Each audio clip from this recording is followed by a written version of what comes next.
Fala, meu povo, boa noite. Estamos iniciando mais um J Falcãocast e é muito bom estar com vocês novamente. Como vocês estão? Estão bem? Hoje, dia 18 de julho, temos a honra de receber em nosso programa ela que é escritora, teóloga, pregadora e professora, a missionária Sara Dante. Fique à vontade, seja bem-vinda. Amém, a paz do Senhor a todos. É um privilégio, eu agradeço, né? É a oportunidade de poder estar aqui e bater um papo com vocês, falar um pouquinho da nossa história. Deus abençoe a todos nessa noite. Amém. Hoje também teremos a honra de estar no pré-lançamento do livro Tamar, né? A princesa que o palácio não protegeu. Eu já deixo aqui o convite para vocês que estão no início da live. O lançamento dia 20/7, às 19h30, na subsede da IADJAF. O endereço é Rua A13, número 196, Marcos Freire 2, Socorro, CG. Você é o nosso convidado para estar fazendo parte desse momento único. Para quem quer mais uma informação, ao lado do Colégio SEMI. É isso? Amém. Amém. Então, vamos começar conhecendo um pouquinho da senhora. Nos conta um pouquinho assim da sua infância. Onde nasceu Sara? Então, eu sou da cidade de Valente, na Bahia. Moramos ali até os 5 anos de idade, depois mudamos para Santa Luz, também Bahia, bem próximo. A infância já foi marcada por um desejo muito profundo pela palavra de Deus. Eu sempre brincava de fazer culto. E como referência que eu tinha de pregadores serem homens, né, eu dizia ser o pastor daquele rebanho. E eu lembro muito, brincando na roça, só tinha um problema. É que no culto que eu dirigia, ninguém podia sair, nem para beber água, nem para ir no banheiro. Aí os meus irmãos não aguentaram muito esse tranco do culto. E eu tive que fazer os cultos pros matos, para a plantação. Mas eu também só tinha ovelhas no inverno, porque no verão secava e as ovelhas morriam. Mas assim, eu desejo sempre de estar envolvida com a obra de Deus. E interessante é que eu só sentava no púlpito da igreja. Minha mãe me tirava do púlpito e eu voltava. Púlpito, né, aquele beiral, e eu sentava ali, até que um dia o dirigente, o pastor, disse: olha, irmã Nalva, deixa a Sara aí, quem sabe ela não pertence a esse ambiente. Ô, glória. Além disso, assim, tem uma lembrança, assim, uma memória de infância desse que eu carrego para minha vida. São muitas lembranças, mas acho que a que mais me marcou foi um congresso de irmãs, quando, aos 6 anos, eu recebi a evidência do batismo em línguas estranhas, e ali Deus usou um pastor de forma muito peculiar a transmitir uma mensagem de que Deus tinha algo muito grandioso para revelar na minha vida através da sua palavra. Então, a partir dali, eu iniciei evangelizando sem que houvesse nenhum incentivo externo. Era algo que nascia, emanava de mim. Eu evangelizava, ao mesmo tempo visitava os irmãos velhinhos da igreja, que ninguém visitava mais. E formei uma congregação. Ganhei 2 meninas para Jesus que são crentes até hoje, né, nesses cultinhos infantis. E ali nós buscávamos a presença de Deus. Me vestia com o paletó do meu pai. Oh, glória. E ali brincava de fazer culto, mas na verdade não era brincar, né? Era um culto de verdade. Então são muitas Era lembranças. uma brincadeira, mas... começava como uma brincadeira, mas levava-se a sério. Sim. E a mensagem era real, né? Com E certeza. assim a gente já entendeu que nasceu num lar cristão. Sim. Não é isso? Então já vem de berço, né? Sim. E como você conheceu a Alain? Então, eu conheci em Umbaúba, num encontro de amigos. Eu vim pregar, ele estava cantando. Até então, só amigos. Eu, nesse período, estava ajudando um pastor no Goiás, na obra missionária, também dando aula de teologia lá. E passei em torno de 8 meses no Goiás. Depois retornei com o intuito de só pegar um material e voltar. Até então, só amigos, nenhuma pretensão, nem intenção. Mas depois de nascer, eu fui consertar uma bendita gravata que estava torta. E aí, esse ajustar de gravata, os olhares se encontraram, a coisa começou a ficar diferente. E ali começou a gerar um sentimento muito profundo e muito tranquilo. A gente pode dizer até que a gravata torta foi um preparado de Deus. É verdade. Né? Sabendo assim que hoje você é casado, né? Constituiu família. E como foi partilhar família, ministério, a vida profissional? Então, é leve, mas ao mesmo tempo não é fácil, né? A responsabilidade de criar filhos, de formar caráter, e essa sempre é a nossa preocupação, com que o ministério não gere neles um pensamento de que o chamado nos tira deles. Isso é o maior desafio que a gente tem. O cuidado de fazê-los entender que o nosso trabalho é igreja, e igreja está interligado ao nosso trabalho. Isso. Então, o altar, nós nos alimentamos do altar e precisamos também estar no altar para alimentar pessoas. E a nossa maior preocupação é que isso não os façam pensar que isso os tira dele. Então, é nesse processo que a gente tenta, mas somos muito companheiros, dividimos tarefas de forma mútua, sem nada pesado.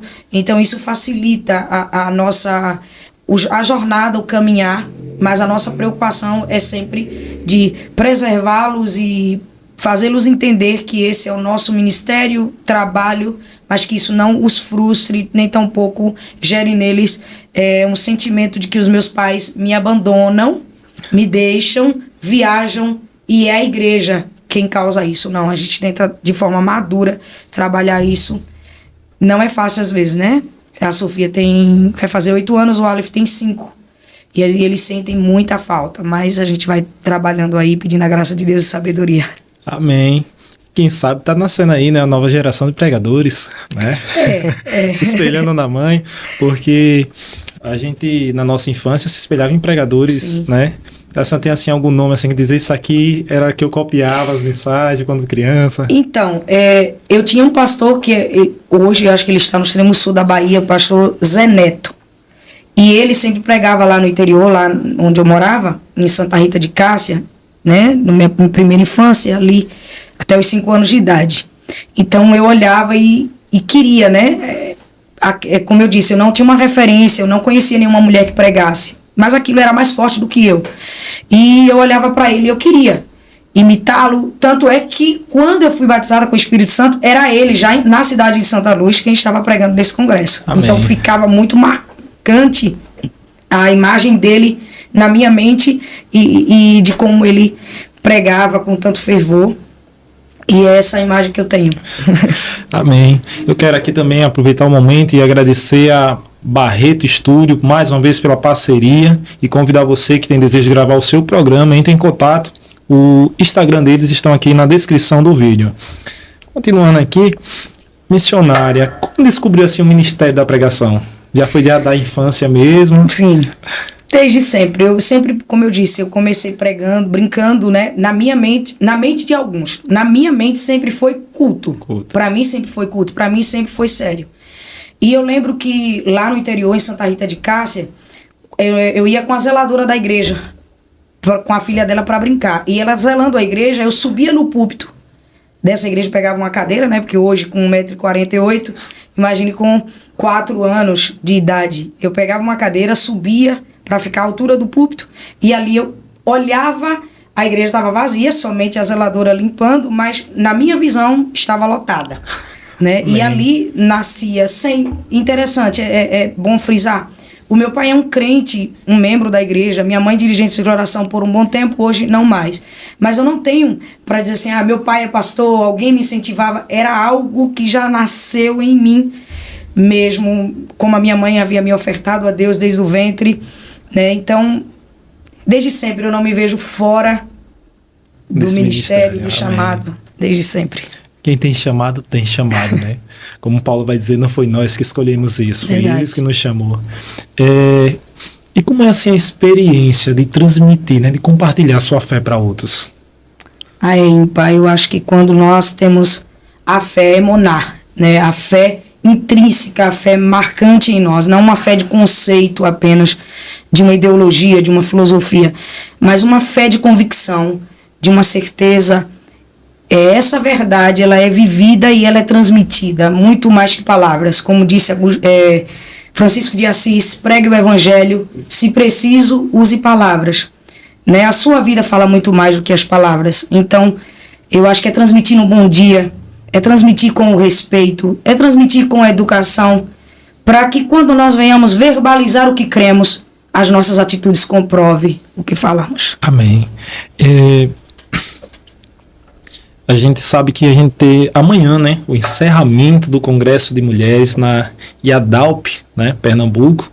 E como foi assim participar de um evento como aquele porte, né, evento de mulheres, pregando lá por 2 vezes? E como foi assim? Conta pra gente como foi essa experiência de estar lá presente. Porque a gente acompanhou pela telinha e o Sim. culto de cá a gente sentia a presença do culto. E como foi estar lá? Então, nós, no primeiro momento, quando o convite chegou, cria-se a curiosidade. Como foi? Quem será que indicou? Quem falou? Essa preocupação surge.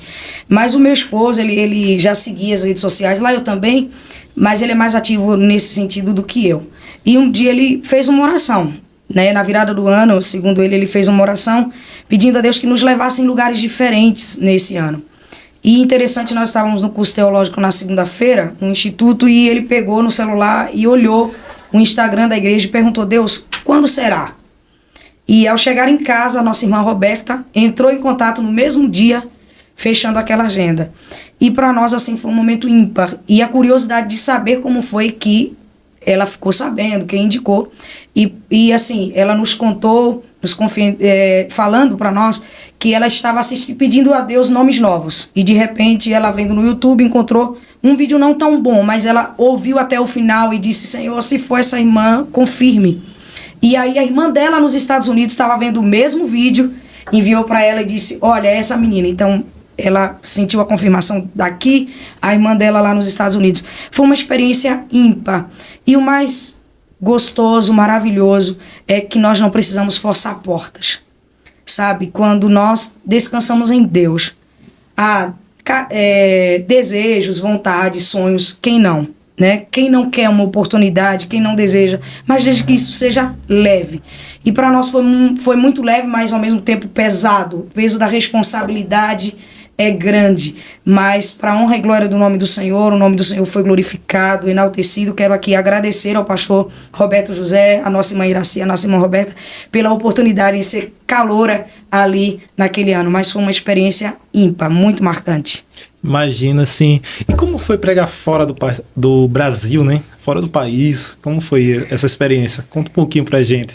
Sim, quando eu fiz o curso teológico pelo IBAD, em Pindamonhangaba, e fiz a EMAD, Escola de Missões. Então eu já havia passado em 2008, 2 meses na Argentina. Já tínhamos um trabalho, realizando trabalho de rua, evangelismo, então a gente já tinha uma experiência com uma cultura e com o dialeto. E assim, esse ano passado, o tempo está passando tão depressa, ano passado, nós estivemos no Chile. Então eu já tinha o conhecimento da língua, um portunhol que dá para a gente trabalhar um pouquinho sem tanta necessidade do tradutor, facilita um pouco, mas sempre é desafiador, porque por mais que você tente traduzir, né, nunca vai ser a expressão do seu dialeto. Isso. Mas é uma experiência ímpar ter passado no Chile os 9 dias, experiências marcantes, e vivemos experiências maravilhosas também na igreja, e desejamos em Deus que esse ano que vem mais portas sejam abertas, mas é muito gratificante, muito gratificante. Quando a gente está nesse ministério de pregar, de louvar, né, sempre Deus abre portas e surpreende, né? Verdade. Vem novas por aí, a gente crê assim. Bem. Quero aqui também mais uma vez agradecer a Naturante, está aqui Produtos Naturais, você que procura produtos sem glúten, sem lactose, entre em contato também pelo Instagram deles. Mais uma vez informo, está na descrição do nosso vídeo, você encontra ele lá. E para você procurar chás também, todo tipo de produto natural é na Naturantes. Gente, e a teologia? Hoje professora, teóloga, né? Nos conte um pouco assim como foi a fase do estudo, a formatura. Então, desde muito cedo, a Bíblia sempre me fascinou. Para mim, sempre. Eu comprei a minha primeira Bíblia aos 10 anos de idade, uma Bíblia de estudo pentecostal. A Bíblia deste tamanho, maior que eu. Imagina, eu ganhei uma com 12 anos, meu pai me prometeu. Sim. Aí quando eu fui escolhi a primeira versão da aplicação pessoal. Até hoje eu tenho ela, Sim. enorme. Você vai levar, eu ia para o evangelismo, ia para consagração, não ligava, mas abriu quase 2 quilos de Bíblia. E eu paguei essa Bíblia de 3, de 4, foi R$60 na época, mas R$60, gente do céu, era muito dinheiro, há 24 anos atrás, 25 anos atrás. Então, assim, é a experiência de ter o desejo, né? Nós não tínhamos muito acesso ao conhecimento ali, mas eu lembro-me que o pastor Arismário, hoje em memória, nos conduziu à cidade de Conceição do Coité com 11 anos de idade para o primeiro contato pela STADEB. Eu iniciei o curso da STADEB com 11 anos de idade. Uau. Muito desafiador, todavia eu não conseguia acompanhar a questão do tempo. Era muito tempo, porque eram 2 dias, no sábado e no domingo, ininterrupto, espaços muito pouco de descanso. E eu não consegui continuar, porque eu com 11 anos ali, muito criança. Mas, assim, foi o meu primeiro contato. Quando eu fui morar em Lauro de Freitas, na Bahia, e aos 18 anos, aquele desejo. O que é que eu vou fazer? Terminei o 2º grau, o que é que vai ser da minha vida? Que faculdade? Fiz vestibular, aquela coisa. E o coração, Bíblia. E aí o pastor Volmar Alcântara me enviou ao seminário em Pindamonhangaba, né? Dali eu fui para a EMAD também, Escola de Missões. E assim, é uma coisa que é um imã, sabe? É uma âncora que me prende, querer cavar um pouco mais, ler um pouco mais. É uma experiência assim maravilhosa para mim, né? Sair do sertão da Bahia, sem um pai, sem condições de me manter no seminário, nem minha mãe. E a igreja em Lauro de Freitas me manteve nesses 2 seminários, mas foi desafiador. Mas a minha vida foi um divisor de águas desde então, ter o contato com o conhecimento teológico. Para mim é fantástico, é maravilhoso. Imagino. E assim, a questão falando da e a faculdade, fugiu o nome. A faculdade, a gente cursou e tal. Mas assim, teve alguma matéria assim que você se identificou mais? Eu sei que quando a gente gosta de leitura bíblica, como você disse, quem mais lê a Bíblia, mais dá sede de cavar mais fundo, né? Mas tem alguma matéria assim na teologia que você, essa aqui, eu amo isso aqui? Rapaz, é difícil responder, porque uma casa com a outra, sabe? Uma precisa da outra. Mas pensar em hermenêutica, eu acho que é a estrutura do todo. E aí a gente trabalha, quando a gente entende a mateologia, a doutrina da queda, do pecado, né? Ali, e soteriologia, a graça, é muito envolvente. É a âncora que nos prende a Deus.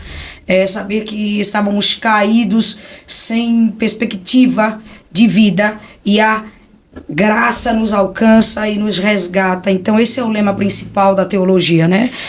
Dentre todas as matérias que são importantíssimas dentro da interpretação, a geografia, os costumes bíblicos, mas o tema central é entender o projeto de Deus da salvação através de Cristo Jesus. Amém. E assim, o que você diria para essas pessoas que não precisa estudar, basta buscar?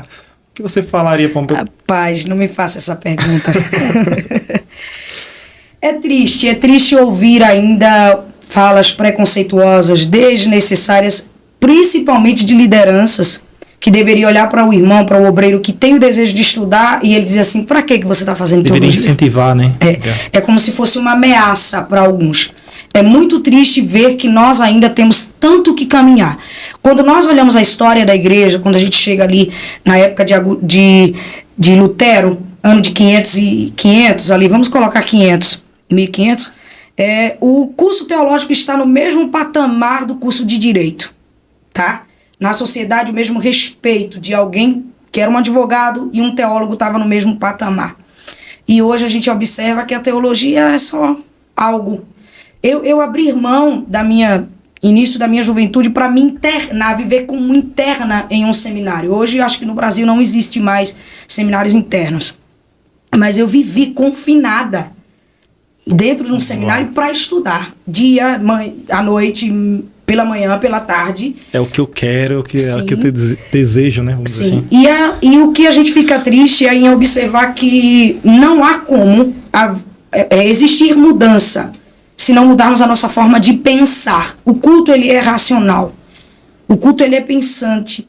E eu preciso fazer uma reflexão a partir daquilo que está escrito. Então é triste ver que esse tema ainda é tão tão discutido de forma tão preconceituosa por muitos líderes. Não, pede a Deus que Deus manda. Teologia tira unção. Não, gente, a pessoa nunca soube o que é teologia. Quanto mais você estuda teologia, você entende que você nada é, nada tem e nada pode. Só ele é, só ele tem, só ele pode. Se alguém faz teologia e se encontra soberbo, não é a teologia, é o caráter dessa pessoa que já tem ali a sua predisposição à soberba, tá? Porque quando eu me deparo com o texto e vejo o tamanho da responsabilidade, eu preciso entender que ali é uma ferramenta para me ajudar muito, para que eu possa cavar um pouco mais o texto. Então é triste ver que as igrejas ainda há muito preconceito e muita liderança em não incentivar o estudo teológico. Eu diria, é extremamente necessário. Tá? A Bíblia, a inspiração veio aos escritores, eu não digo autores, o autor é o Espírito Santo, mas a iluminação, ela precisa continuar acontecendo, não mais inspiração. A inspiração foi única, nós precisamos ser iluminados pela inspiração que já foi dada aos escritores. E como teremos, se não usarmos as técnicas corretas, coerentes, para poder interpretar o texto e aplicar o texto? Então, aqui está a prova de muitas pessoas falando tanta besteira hoje. O microfone, ele pode ser uma arma letal. Infelizmente, sim. Para destruir muitas vidas. Tinha um pastor que ele sempre disse que ele tinha muito medo de um pregador com microfone na mão do que um médico com bisturi no centro cirúrgico. Porque com bisturi no centro cirúrgico ele mataria um por vez se ele errar a cirurgia. E o microfone na mão de um pregador falando que não deve, ele pode matar uma multidão de uma única vez. Então a responsabilidade é grande. Hoje nós estamos aí cheio de pregadores com jargões pejorativos, falando coisas.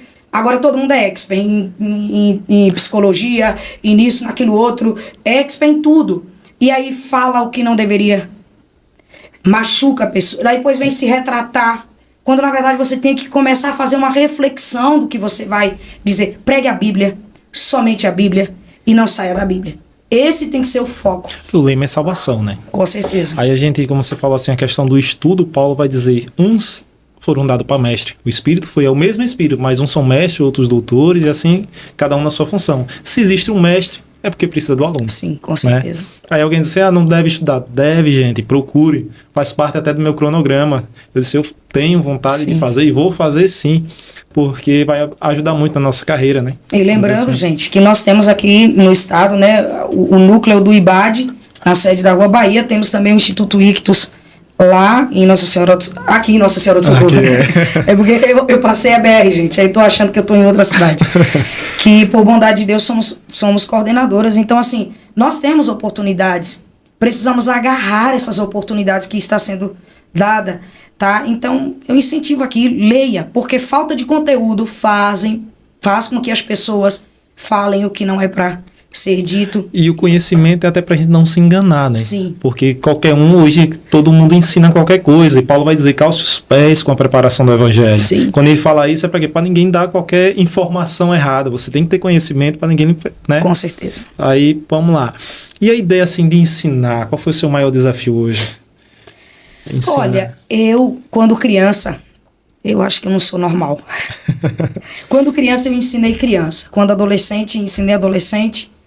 E quando jovem, também partilhei de alguns pensamentos nas classes da EBD. Sempre transmiti algo com muita responsabilidade e devoção. Então, após isso, eu já tinha dado alguns seminários. Como eu disse, já trabalhei no Goiás também, dando aula. Já substituí alguns pastores, teve um curso também em Lauro de Freitas, que a gente sempre estava ali dando um apoio. Teve uma turma de dirigentes de círculo de oração que nós também trabalhamos dando aula. Mas o maior desafio veio na pandemia, quando nós, né, debaixo da bênção do nosso pastor Lorival, estivemos assim, pensando o que fazer, e ali nasceu, né, o Ictus, Instituto Bíblico, né, Teológico. Ictus, gente, é um acrônimo, né, que chamamos em grego. Jesus Cristo significa cada palavra, né, cada letra é uma palavra. Isso. Então monta uma frase: Jesus Cristo, Filho de Deus, Salvador, que é peixe em grego, tá? Amém.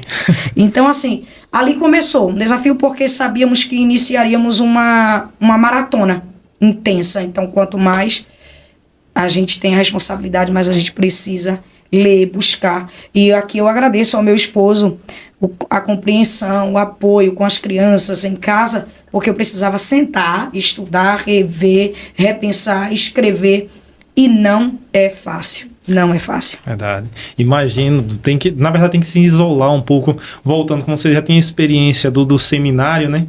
Você entendeu, eu preciso me isolar um pouco do Sim. mundo exterior para poder me aprofundar mais e ter conteúdo para passar. Sim, né? sim. Hoje, como o Marcelo já falou aqui o nome do Instituto, né?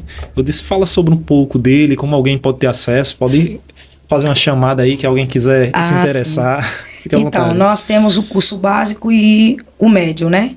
Em teologia. E aí nós temos o desafio de estar incentivando pessoas a lerem, a buscarem mais de Deus. E aqui eu convido você a ter uma experiência com o curso teológico que é de extrema importância. Eu tenho certeza, convido a fazer uma aula inaugural, sabe? Quem tem fome vai sair dali com mais fome, dizendo assim, eu preciso, né? E a cada dia a gente repete a frase, né? Eu acredito que de Sócrates, sei de que nada sei.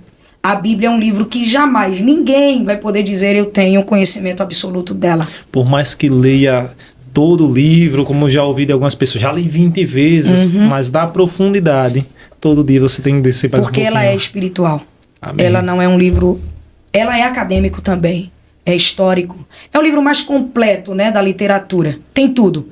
Prosopopeia, hipérbole, poesia, tem símiles, tem tipos, tem tudo que você imaginar do campo na literatura. Todavia é espiritual.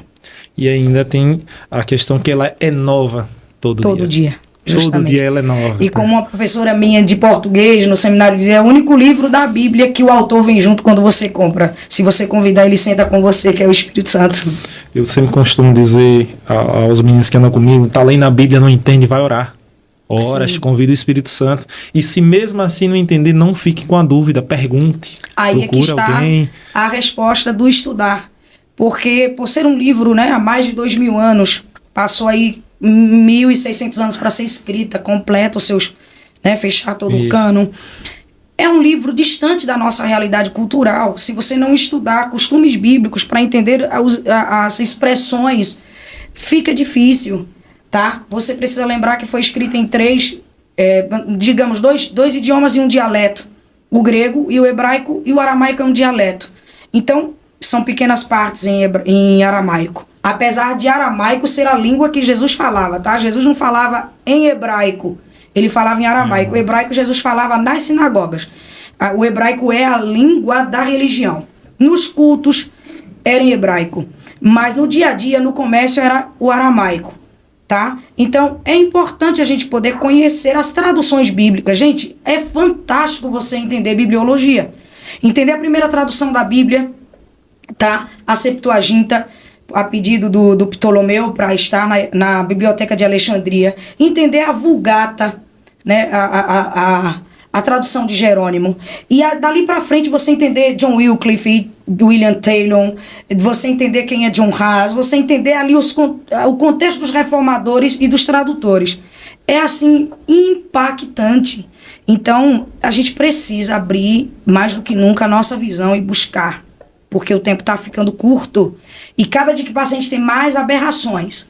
Isso aqui, a internet, ela é assim uma ferramenta maravilhosa, mas ela também é uma ferramenta perigosa, porque a qualquer momento o que você fala está na rede.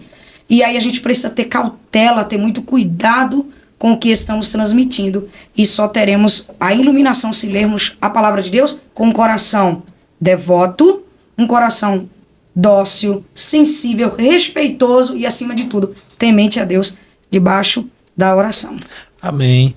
Aí quando a gente fala assim de estudo da palavra, e a gente voltando um pouquinho, ainda existe aquele tabu de não se estudar, mas a gente começa a ver a necessidade de conhecer, porque hoje tem tanta tradução e ainda querem acrescentar, como eu vi eu acho que foi uma King James, que já está vindo com alguns versículos faltando. Né? Nela tem na borda do rodapé. Em algumas versões tem um versículo tal. Já está tirando alguns versículos. Isso é complicado. Se torna perigoso, né? Sim. Porque parece a verdade, só que ela foi manipulada. Sim, né? sim.